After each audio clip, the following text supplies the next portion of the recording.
All right, our next item on the agenda is talking about the IIIASB meeting that we had this weekend that a lot of us attended, to talk about any sessions. Anybody want to speak about the meeting? You know, We beat up one of those sessions we went to. 3 or 4 of us went to the internal controls, and Yeah. John and I went to the declining EAV, which is your equalized assessed valuation. And basically, when the school board levies money, we're gonna get a certain amount of money levied. And even though in general, the property values decline, that only means that the rate goes up so that we collect that amount of money. So when your property value goes up and down proportionally with everyone else, you're still paying the same amount of share, even though the rate goes up. And if your equalized assessed value goes up, if you're paying the same, you're asking for the same amount of money, the rate's gonna go down. And they talked a little bit about how you need to inform the public and discuss this openly as to how this particular rate fluctuates with the value, and how to get that word out that just because the value is going down or just because the value is going up, from our perspective, you're not paying more or less tax because of that change. If everyone's property in general goes down, everyone's rate changes proportionally, and you're still basically paying the same amount of tax. So that's mostly what I got out of that. I don't know if John got it, you got any more? Well, yeah, basically, you don't want to focus on the rate, because the total tax is what counts, and really the only way your taxes are going to go up is, 1, if we approve a referendum, and 2, the 1.7% or whatever the inflation rate was from the prior year. So, but it's confusing looking at the tax bill when you have, different rates, because the rates will go up, and they have gone up because the EAV has gone down. And vice versa, when EAV goes up, like it did in early 2000, the tax rate goes down, but you're still paying the same amount of tax adjusted for inflation, Right. which is capped. They also had a 15-minute discussion on TIFs, which really, I don't believe we have any TIF districts within our. Brookfield, there's one. Broadview, Broadview, which is sorry. expiring. 2016, we'll get a portion from the Broadview. And then talked about how the TIF districts affects the school.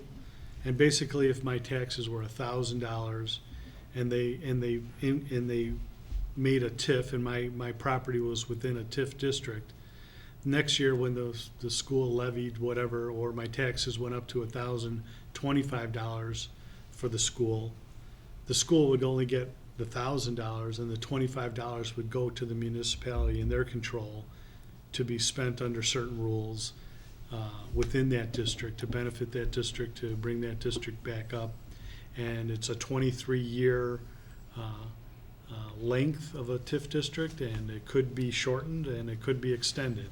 And then after that time, when the TIF district expires, the increased value from the day the TIF started till the day the TIF ended is going to be basically booked as new construction, even though that value has always been there, or that property has always been built in that fashion. That increase coming off the TIF is going to be something that's going to be, in our discussions earlier on the levy, is treated like new construction.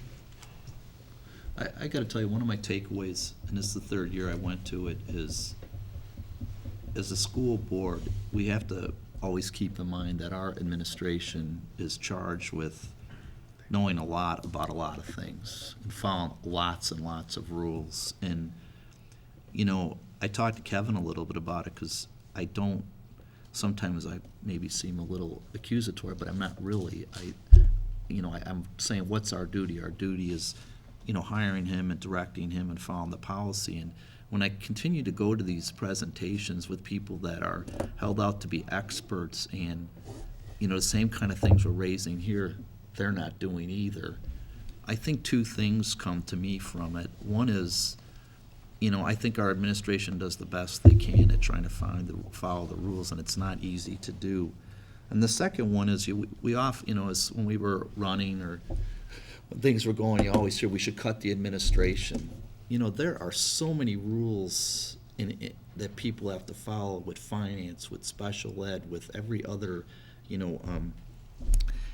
residency, homelessness, and you could, if you put all the rules people had to follow, our administration, you could fill libraries with them probably. So, it's sometimes seems a little contrary to when you're looking at how you should manage a school district like this, but you need a good, solid administration. You need enough people to manage all the work that needs to be done. And I think our administration puts a lot of time and effort to it, and, I think they do a good job, but I just think it has to be reiterated to the, community that this is a tough job, and you need people to do it, and, you don't want to run afoul with these rules. You don't want to find people we don't have enough people to, follow our policy or follow the laws or whatever. So, that's kind of when I get out of there, and really the other part I get is, in a couple of things we've discussed in the last 6 months,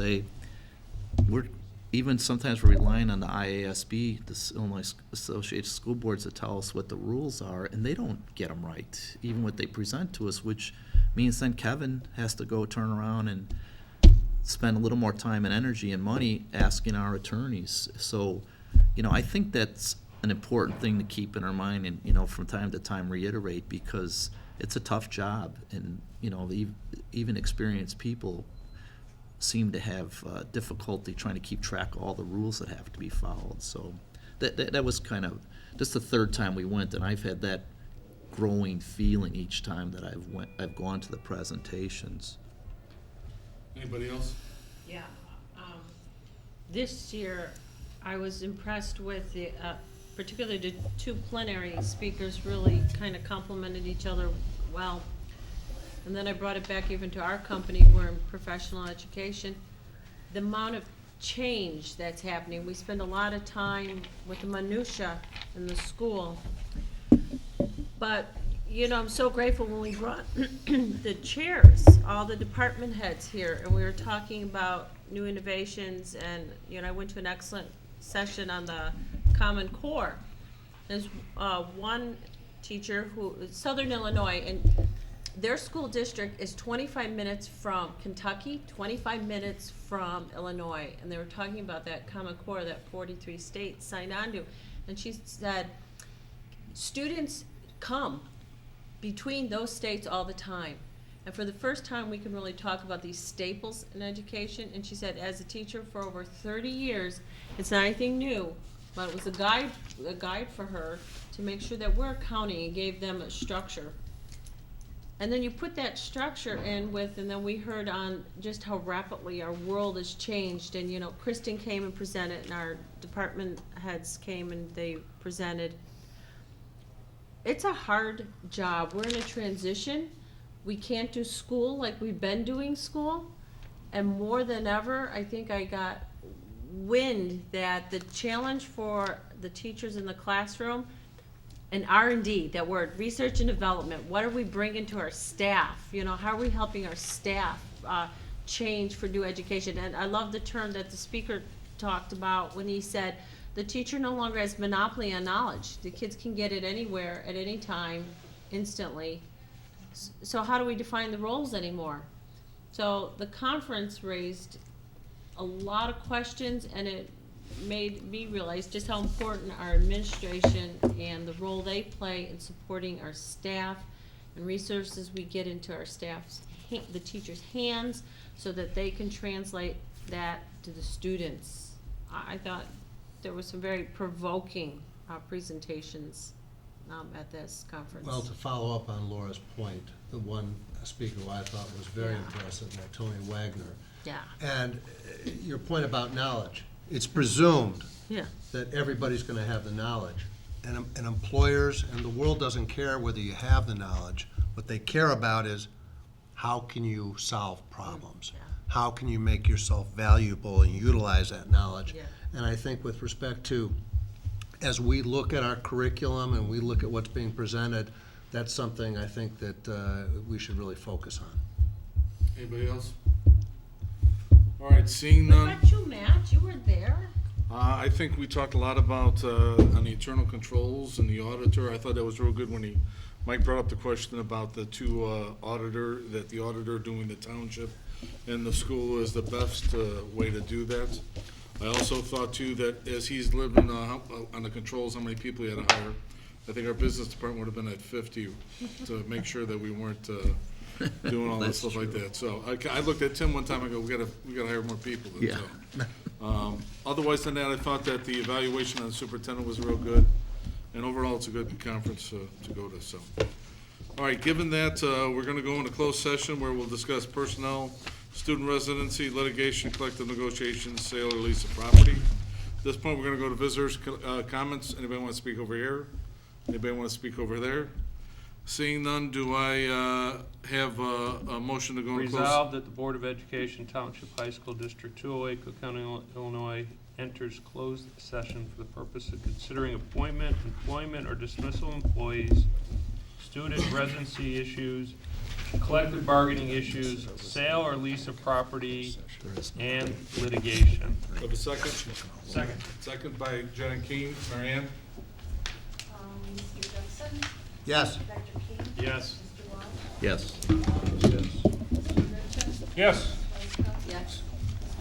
Yes, all right, we're gonna be going down to closed session. This board would like to wish all of our community members watching tonight, that they have a nice Thanksgiving and a safe holiday. Thank you very much. See you next month.